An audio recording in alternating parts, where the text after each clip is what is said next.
La inteligencia artificial cada vez está más presente en diferentes aspectos de nuestras vidas. Hoy vamos a analizar su presencia en una de ellas, concretamente, Imanol, en el mercado laboral. Eso es, Vanessa. Bueno, cada vez la inteligencia artificial, como tú bien has dicho, está más presente en nuestra vida, cada vez más presente también en el mercado laboral, es como un compañero más del trabajo. Nos consta que en los trabajos la inteligencia artificial hace muchas cosas buenas, pero hoy queremos debatir, además con Alejandro Navarro, que es abogado laboralista, si en el mundo laboral ha venido de forma amiga o ha venido de forma enemiga, Alejandro, esta inteligencia artificial.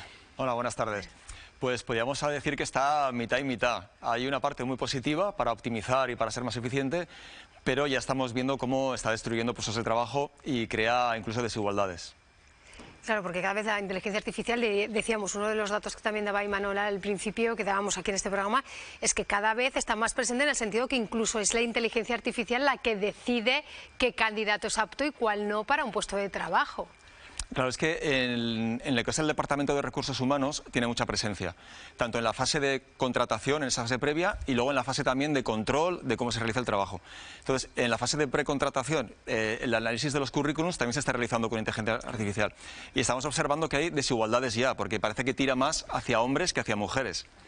Es un poco machista el tema de la inteligencia artificial, y sobre todo en determinados sectores. Y en el tema del control ya de la ejecución del trabajo, ahí roza determinados derechos también. Alejandro, pues si te parece, lo has adelantado, la inteligencia artificial ya está muy presente en la hora de contrataciones en muchas empresas. Concretamente, el 65% de las empresas españolas ya utilizan la inteligencia artificial para las contrataciones. Como decía Alejandro, estas contrataciones, la IA tira más por hombres que por mujeres a la hora de contratar, y tenemos que decir que ya está presente la inteligencia artificial en el 40% de los puestos de trabajo en el mundo. Por todos estos datos, casi el 70% de la población se muestra muy contrario a la inteligencia artificial, y el 30%, Alejandro, piensa que a futuro, incluso ya presente, va a destruir muchos puestos de trabajo. ¿Tú en tu oficina de abogados has recibido ya algún despido laboral por la inteligencia artificial? Sí, ya hemos tenido despidos de departamentos de administración que con la excusa o la justificación de optimizar el puesto, prescinden y amortizan ese puesto de trabajo.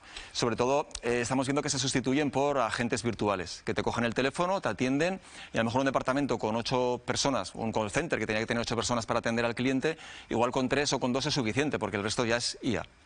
Y yo como trabajadora, imagínense que estoy en esa empresa y prescinden de mí porque está ese robot o esa IA. ¿Qué derechos tengo? Te indemnizarán, tienes derecho a cobrar la indemnización, pero han amortizado el puesto y a buscarte otro trabajo. Y no es recurrible ni nada de... Mientras te paguen lo que te tienen que pagar de indemnización, nada, ya está. ¿no? No puedo hacer nada. Vamos a escuchar ahora, si os parece, a Juan García Blasco, que conoce mucho sobre este tema de la inteligencia artificial en las contrataciones. Él es catedrático del trabajo de UNIZAR y además presidente del Consejo Económico y Social de Aragón. Hemos hablado con él esta mañana sobre los problemas de las contrataciones con inteligencia artificial. Se diseña un algoritmo en la selección de personal de tal manera que está concebido, ordenado, construido, elaborado para ser utilizado en la contratación, en la que, bueno, pues pueden haber sesgos que pueden afectar a determinados trabajadores, por ejemplo, personas con ciertas discapacidades, de aficiones deportivas de los trabajadores, de sus gustos de consumo, de sus creencias políticas, sindicales, religiosas, comprometiendo incluso aspectos de la privacidad, como puede ser la orientación sexual. Bueno, Alejandro, la inteligencia artificial tiene tantos datos de los futuros empleados que cuesta hasta contratar. Sabe tu religión, sabe el dinero que tienes en el banco, sabe tu orientación sexual, si tienes discapacidad o no. Esto suena peligroso, ¿no? Claro, es que ahí es donde está el límite. Que es algo positivo, está claro, que las empresas lo tienen que utilizar porque te va a ayudar a ejecutar tu trabajo y a analizar si tienes algún posible error y a mejorar. Pero en el momento en el que, al final la IA vive de los datos, de tener cuanta más información mejor. Entonces, en el momento en el que se está traspasando ya una fase privada o la vida privada, y ya pues se empieza a distinguir mejor hombres que mujeres o mejor según qué religión tengas, ya se está metiendo en esos derechos fundamentales y ya entra en una vulneración de los derechos. Y eso es lo que teníamos que proteger. Claro, porque la finalidad es que, bueno, que al final de todo este proceso, decíamos, Alejandro, sea una persona, un ser humano el que decida en recursos humanos, pero claro, ya viene orientado por esa IA, claro, que ya ha ido descartando esos currículums. No tienes nada que hacer o entrenas a la IA con datos engañosos tuyos. Claro, para ¿no? mí lo más importante es que es una herramienta positiva, pero al final decidas tú. Te puede dar muchos datos, mucha información y dos cosas. Primero, que decides tú, no decida ella. Que ese es el error que también estamos viendo, ¿eh? Luego, si os cuento, hay metidas de pata muy importantes, por eso tienes que decidir tú, y luego sobre todo que el recabar esos datos nunca traspase la esfera privada y vulnere tus derechos, porque estamos ahora centrados en la protección de datos, en la protección de toda nuestra información, y le estamos dando a la IA muchísima más. Peligroso. Bueno, pues llega el momento ahora de salir a la calle y preguntar a los aragoneses si creen que la inteligencia artificial hará en el mercado laboral cosas buenas o cosas malas. Esto nos han dicho. Más herramientas tengas para controlar las cosas, más eficiente puede ser la empresa. Dudo un poco, ¿no? ¿No le gusta a usted el futuro? No. Es que todo lo que sea artificial tiene que ser natural, para mí, para mí. A ver, todos los avances en norma general suelen ser positivos. Algunos que ya están con la carrera ya se están pensando si han hecho bien en cogerla. Porque igual les despiden o no les contratan. Sí. ¿Qué sectores has oído tú hablar? Por ejemplo, desarrolladores, programadores. Van a ser para coaccionar al trabajador. No, miedo tampoco, pero simplemente un poco de curiosidad. A ver, lo dicho, prefiero que no, pero tampoco te diría que miedo. Estoy lo suficientemente preparado para vaticinarlo, pero que va a haber cambios seguro. Bueno, Alejandro, pues la mayoría de la gente tiene miedo a la inteligencia artificial. Nos comentabas antes que mucha gente está siendo despedida porque mete la pata. Entiendo que por el mal uso de la inteligencia artificial, ¿no? Sí, es que si no la sabes usar bien o confías en que lo que te va a decir siempre es lo real y lo positivo y lo bueno, vas a cometer errores. Y lo estamos viendo, ¿eh? Ya hay algún abogado sancionado por citar sentencias que no existen. Algún juez también, porque citaron sentencias. Tú le metes a la IA un caso y a lo mejor te está citando resoluciones de México. Y si tú lo compruebas, pues mira, pues es que o artículos que corresponden a Chile. Si no compruebas el tema, pues puedes meter mucho la pata. Bueno, pues vamos a volver a escuchar a Juan García, el catedrático de UNIZAR, sobre los problemas en la actualidad en los trabajos de la inteligencia artificial.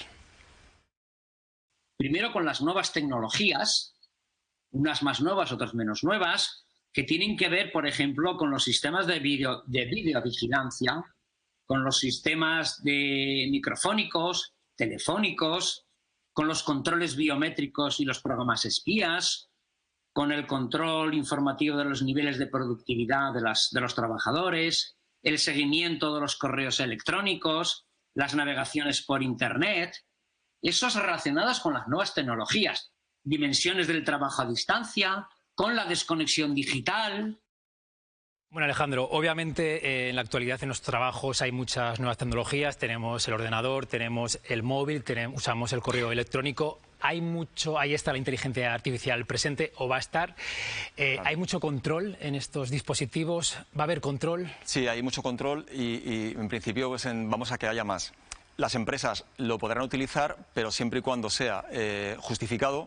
Tiene que haber una justificación para que utilicen herramientas de inteligencia artificial para una especie de control.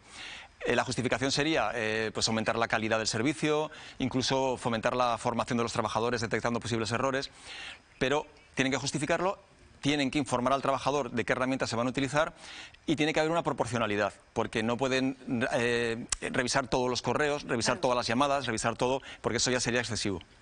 Bueno, Vanessa, Alejandro, os voy a repasar ahora varios titulares que hemos cogido de distintos periódicos a nivel internacional sobre la inteligencia artificial. Son de estos días para que veáis un poco lo sorprendente de este nuevo compañero nuestro de trabajo. Bueno, pues hay una IA que predice quién puede ser una posible baja.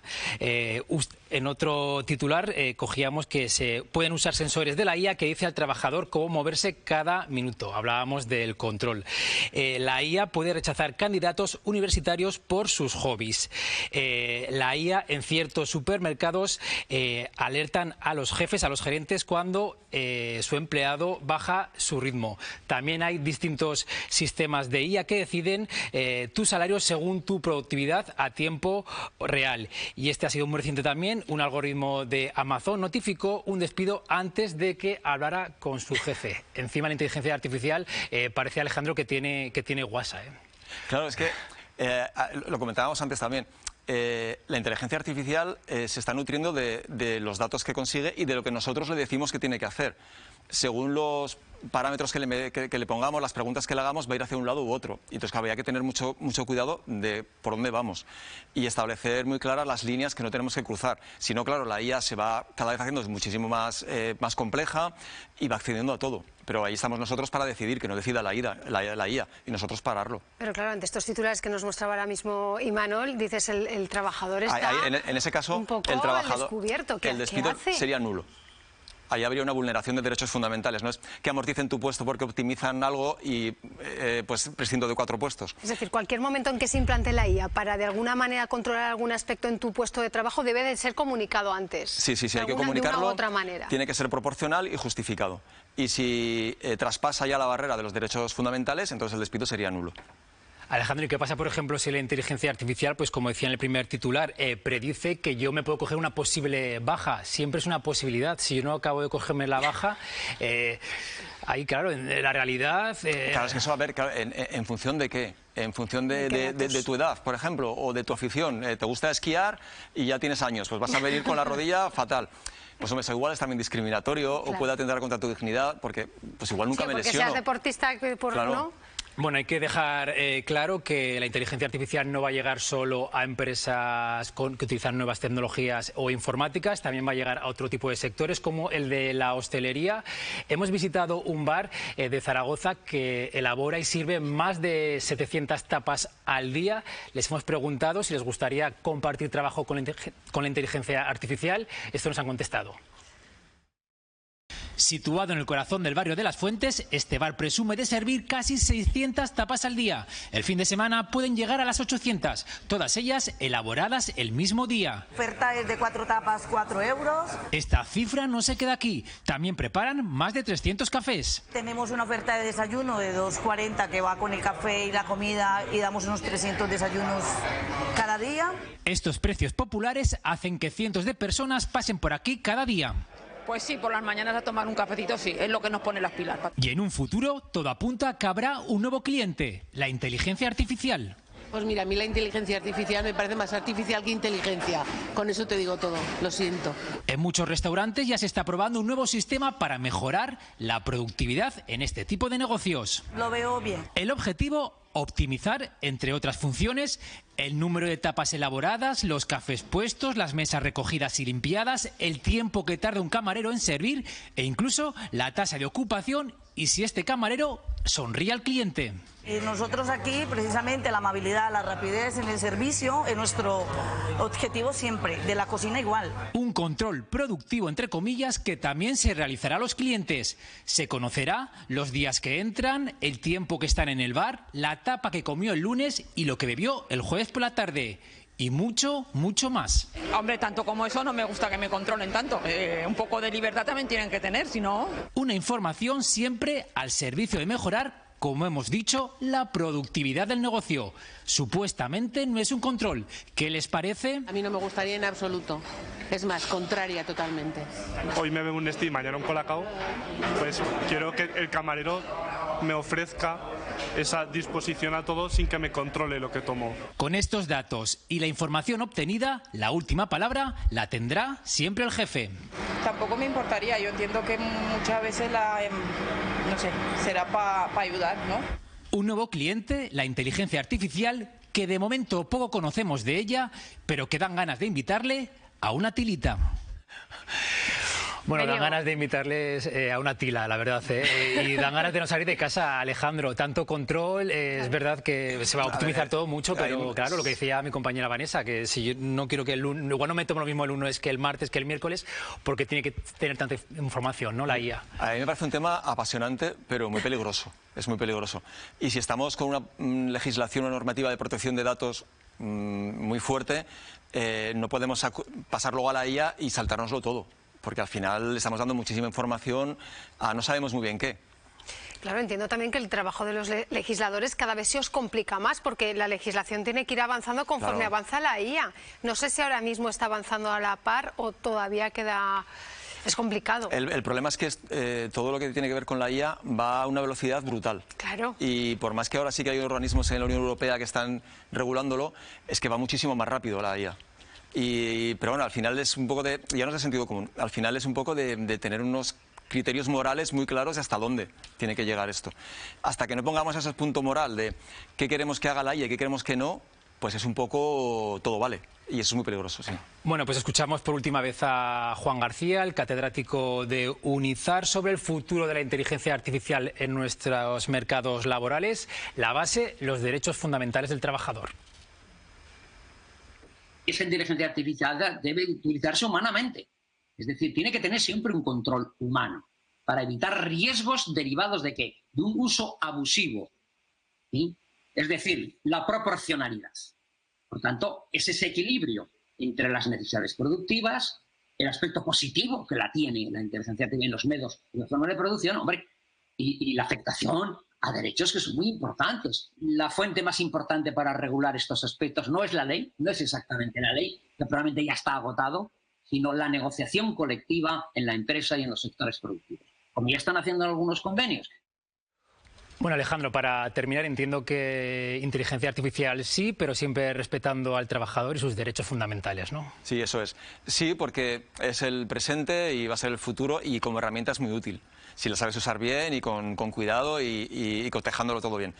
Pero con la protección, no podemos perder ahora todo lo que hemos ganado de protección a los trabajadores, perderlos por la IA. Y nuestros derechos, ya no solo como trabajador, como personas normales, perder esa intimidad. De momento nos quedamos con eso y con que la legislación va avanzando, Alejandro, sí. Pero decíamos que la IA muchas veces va muy por delante de nosotros, pero bueno, para eso estáis también vosotros, los legisladores, abogados, para tener en cuenta y también defender pues, nuestros derechos como trabajadores. Muy bien. Una vez más, un placer, como siempre, tenerte aquí en este plato. Muchas gracias. Muchas gracias. También a ti, Manu.